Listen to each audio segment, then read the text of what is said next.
Саламатсыңарбы окуучулар. Бүгүнкү темабыз теңдемелер, жаналарды чыгаруу жолдору. Бизде а квадрат плюс 1 бөлүнгөн а квадрат барабар 25 деген теңдеме берилген. Бизде а плюс 1 бөлүнгөн а менен 5ти салыштыруу тапшырмасы берилген. Анда бул теңдемени чыгаруудан алдын, колонканы чыгаруудан алдын биз а плюс 1 бөлүнгөн аны квадратка көтөрөлү. А кошулган 1 бөлүнгөн a'нын квадраты барабар. Бул эки мүчөнүн квадраттарынын суммасы боюнча ачылат эле. Эми ушул жерде көп окуучулар бир катага жол берет да. А плюс б'нын квадраты дегенде а квадрат плюс б квадрат деп эле жазып коет. Же болбосо a'нын квадраты 1 бөлүнгөн a'нын квадраты депчи. Жок, бул ката болуп калат. Бул эки мүчөнүн квадраттарынын суммасы. Экөөнүн эки эселенгени боюнча ачылыш керек. Демек, биринчи мүчөнүн квадраты кошулган формуладагы 2 көбөйтүү биринчи мүчө 2а квадрат плюс 2 көбөйтүү а биринчи мүчөбүз и көбөйтүү экинчи мүчө. Экинчи мүчөбүз 1 бөлүнгөн ага барабар эле и кошулган экинчи мүчөнүн квадраты. Демек 1 бөлүнгөн a'нын квадраты барабар а квадрат 2a'га 1 бөлүнгөн a'ны көбөйтсөк, анда а менен а экөө кыскарып кетет, a'га бөлүнүп кетет. 2 өзү калат, 2-ни 1ге көбөйтө турган болсок, кайра 2 кошулган 2 1 бөлүнгөн a'нын квадраты өлчөктү даражага көтөрүүнүн касиети боюнча 1-дин квадраты 1ге барабар a'нын квадраты. Бул a'нын квадраты деген a'ны a'га көбөйт деген сөз. А квадрат. Эми а квадрат плюс 1 бөлүнгөн а квадратка кичине келтирип жазсак, анда а квадрат кошулган 1 бөлүнгөн а квадрат кошулган 2. Бул барабар. Бизде а квадрат плюс 1 бөлүнгөн а квадратыбыз 25ге барабар эле. Демек, мунун ордуна биз жалпы 25ти жазсак болот. 25 кошулган 2. Анда а кошуу 1 бөлүнгөн а квадрат барабар 25ге 2-ни кошсок 27ге. Биз квадраттан арылуу үчүн барабардын эки жагын 2ден 1 даражага көтөрүшүбүз керек. Же болбосо барабардын эки жагына тең тамырга киргизип жиберсек болот. Ошондо квадрат менен тамыр жоюлуп кетет. Бизде а кошуу 1 бөлүнгөн а калат. Мына биз издеген барабар тамыр астында 27. Эми бул квадраттык тамыр болгондуктан плюс минус тамыр астында 27 болду. Эми салыштыралы.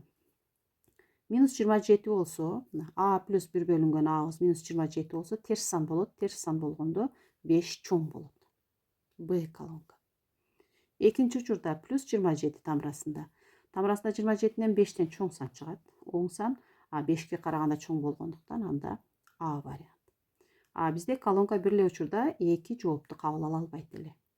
Эки жооп болуп калганда анда жооп Г варианты деп белгилейт элек. Кийинки теңдемебиз x квадрат барабар 6 болсо, анда 20 бөлүнгөн x минус 2 кемитүү 20 бөлүнгөн x плюс 2-нин маанисин тапкыла деген. Бөлүмдөрүн бирдей бөлүмгө келтиришибиз керек. Бирдей бөлүмгө келтирүү үчүн биринчи бөлчөккө x кошулган 2 шапка керет. Ал эми экинчи бөлчөккө x кемитүү 2 шапкасы келет. Бул шапка бөлчөктүн алымына дагы бөлүмүнө дагы бирдей көбөйтүлөт. Ошондо биринчи бөлчөктүн бөлүмүнө x минус 2ге көбөйтөбүз x плюс 2-ни. Ал эми алымына 20-ны x-га көбөйтсөк 20x, 20-ны плюс 2-ге көбөйтсөк плюс 40. Экинчи бөлчөгүбүз, бул жерде минус амалы бар, минусту коюп туралы. Ушул минуста окуучулар маани бербейт дагы минуска. Дароо көбөйтүп алып адашышат да. Ошондуктан Эгерде бөлчөктүн алды минус болсо, биз кашаага алып жазганыбыз оң. Ошондо адашпайбыз. Эми 20-ны x'ка көбөйтсөк 20x, 20-ны минус 2-ге көбөйтө турган болсок, анда минус 40-ка барабар. Бөлчөктүн бөлүмү мында да x плюс 2 көбөйтүлгөн x минус 2. Биз бөлчөктүн бөлүмүн бирөөнү эле жазсак болот, жалпы бөлүмгө келтиргенде. Анда бөлчөктүн бөлүмүн жазып туралы.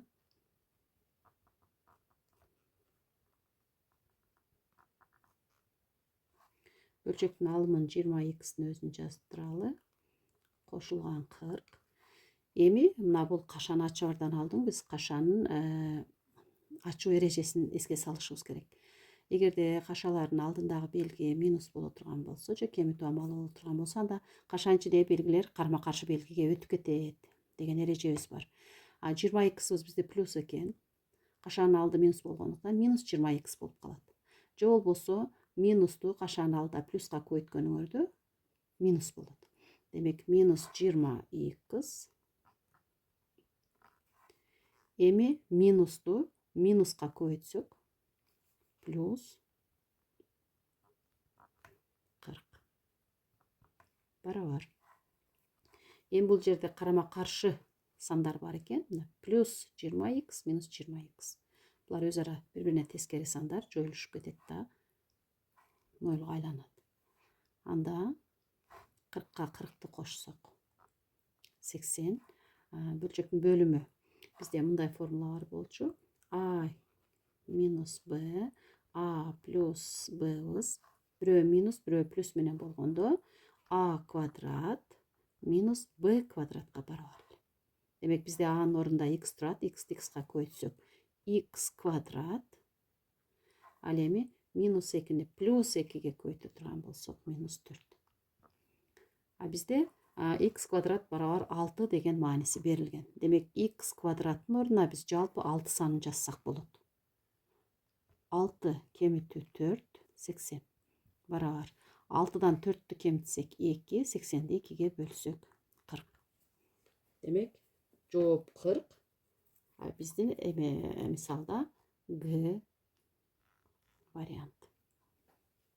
Кийинки теңдемебиз 5 кемитүү кашанын ичинде 3 кемитүү, кашанын ичинде 1 плюс a. Кашалар жабылган барабар 2a болсо, анда a минус 1-ди тапкыла дейт. Ушул тапшырма берилиптир. Аны чыгаруу үчүн биз бул теңдемени чыгарышыбыз керек. Бул теңдемени чыгаруу үчүн биз байкасаңар, кайра каша турат, кашаларды ачуу эрежесин билишибиз керек. Анда биринчи 5 санын жазып турайык. Себеби биз теңдеменин каша ичинде каша болсо, эң ичиндеги кашадан баштап ачып баштайбыз. Демек 3 ачабыз. Кашанын алды кемитүү. Кемитүү болгондо кашанын ичиндеги белгилер карама каршы белгиге өтүп кетет эле. Же болбосо бул жерде минус 1 бар деп түшүнсөңөр болот. Минус 1-ди плюс 1-ге көбөйтсөңөр минус 1, минус 1-ди плюс a'га көбөйтсөңөр минус a. Же болбосо кашанын алдыда белгини эле карагыла. Эгер кашанын алдыда белги плюс болсо, кашанын ичиндеги ар бир мүчөнүн мааниси, белгиси өзгөрүлбөстөн жазылат. Эгерде кашанын алды минус болсо, анда кашанын ичиндеги мүчөлөрдүн белгилери карама каршы белгиге өтүп кетет эле. Ошондо бизде плюс 1 экен. Кашанын алды минус болгондуктан минус 1 плюс a экен. Кашанын алды минус болгондуктан минус a деп ачылат. Барабар 2a'га. Эми дагы каша бар, ушу кашаны дагы ачайык. 5 кемитүү 3-түн алды плюс экен, алды минус болгондуктан минус 3. 1-дин алды минус белгиси, бул жерде минус болгондуктан плюс 1. Минус a, алдында минус болгондуктан кашанын алды плюс a барабар 2a'га. Эми окшош мүчөлөрдү жыйнайык. 5-тен 3-тү кемитсек 2, 2-ге 1-ди кошсок 3 барабар 2a плюс a'ны барабардыктын экинчи тарабына өткөргөндө минус a болуп өтөт. Билесиңер силер, барабардыктын бир жагынан экинчи жагына мүчөлөр же сандар өтө турган болсо, алардын белгилери карама каршы белги менен өтөт эле. Ошондо плюс a'быз бул жака минус a болуп өтөт. 3 барабар 2a кемитүү a деген бул 2 алмадан 1 алманы кемтип сал деген сөз. Анда a өзү калат. 2 a'нан 1 a'ны кемтип салдык. Демек a. A'быз 3-кө барабар болсо, анда a'нын ордуна 3-тү коюп чыгарабыз. 3 кемитүү 1 барабар 2. Демек акыркы жооп 2-ге барабар. Ошондо биздин теңдеменин жообу вагон В болуп калат экен. Кийинки теңдемебизде А плюс Б барабар 9, Б плюс С барабар минус 5, А плюс С барабар 16 болсо, анда А плюс Б плюс S'нын маанисин тапкыла деген. Эми бул жерде 3 белгисиз бар экен. Биз бул теңдемелерди жалпы бир система кылып эле жазып алалы.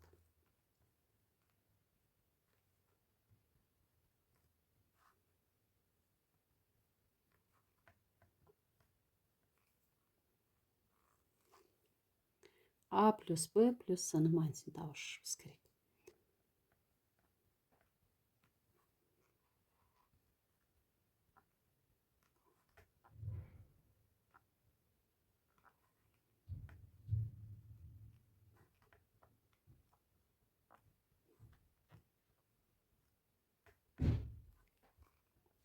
Эми окшош мүчөлөрдү жыйнайбыз. Ага A'ны кошсок 2A, кошу Б'га B'ны кошсок 2B, S'га S'ны кошсок 2S барабар 9-га минус 5-ти кошсок, бул 9-дан 5-ти кемит деген сөз 4, 4-кө 16-ны кошсок 20. Эми теңдеме келип чыкты. Бул теңдеменин эки жагын тең 2 санына бөлүп салалы. 2 санына бөлүп сал деген ар бир мүчөнү 2-ге бөл деген сөз.